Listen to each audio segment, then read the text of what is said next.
અમદાવાદના વસ્ત્રાલમાં સોસાયટીની બાજુમાં બની રહેલ શાક માર્કેટનો ભારે વિરોધ કરવામાં આવી રહ્યો છે. વસ્ત્રાલના સ્થાનિકો રાત્રે ધારાસભ્યના ઘરે રજૂઆત કરવા માટે પહોંચ્યા હતા. ચિત્રકૂટ સોસાયટી, નીલકંઠ સોસાયટીના રહીશો ધારાસભ્યને ઘરે પહોંચતા ધારાસભ્ય પ્રસંગમાં હોવા છતાં લોકોની રજૂઆત સાંભળવા માટે ઘરે પરત ફર્યા હતા. ત્યારે કાઉન્સિલરે સ્થાનિકોની રજૂઆત ન સાંભળતા ધારાસભ્યની રજૂઆત કરી હતી. સ્થાનિકો છેલ્લા 7 મહિનાથી અધિકારીઓ અને કાઉન્સિલરોની રજૂઆત કરી રહ્યા છે. ત્યારે રજૂઆતનો કોઈ નિકાલ ન આવતા સ્થાનિકોએ ધારાસભ્યનો સહારો લીધો છે.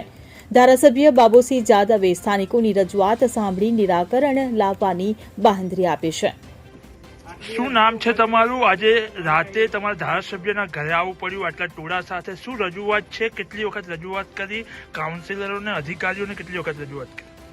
અમે અધિકારીઓને તો જવાબ આપેલો તો 7મા મહિનામાં. અમે શું રજૂઆત છે? પહેલા તો અમારે શાક માર્કેટ અમારી બાજુમાં બને છે 3 સોસાયટીના વચ્ચે, એટલે નુકસાન પેદા થાય એવું હતું. એટલે અમને ખ્યાલ આવ્યો કે અહીંયા શાક માર્કેટ બને છે. એટલે અમને ખબર પડી એટલે અમે કમિશનરના, ડેપ્યુટી કમિશનર અને કોર્પોરેટરને અરજી કરેલી હતી 7મા મહિનામાં. તો અમે એમને પછી હમણાં મહિના પહેલા જ મળવા ગયેલા કોર્પોરેટરને. એમને રજૂઆત કરી ભાઈ અમે આગળ રજૂઆત કરીએ છીએ, પણ કંઈ આગળ થયું નહોતું અને કામ ચાલુ થયું. એટલે પછી અમારે ખબર પડી કે આ કામ હવે બંધ રહે એવું લાગતું ને અમે એને કોન્ટ્રાક્ટરને મળ્યા. કોન્ટ્રાક્ટરે અમે બપોરે બંધે કરાવી દીધું કામ.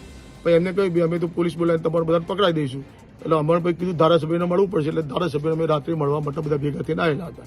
આટલી રાતે આવવાનું કારણ ટોળા સાથે અને કયા કાઉન્સિલરની રજૂઆત હતી? અને ધારાસભ્યને આની પહેલા રજૂઆત કરી ખરી ને કેટલી અરજીઓ કરેલી?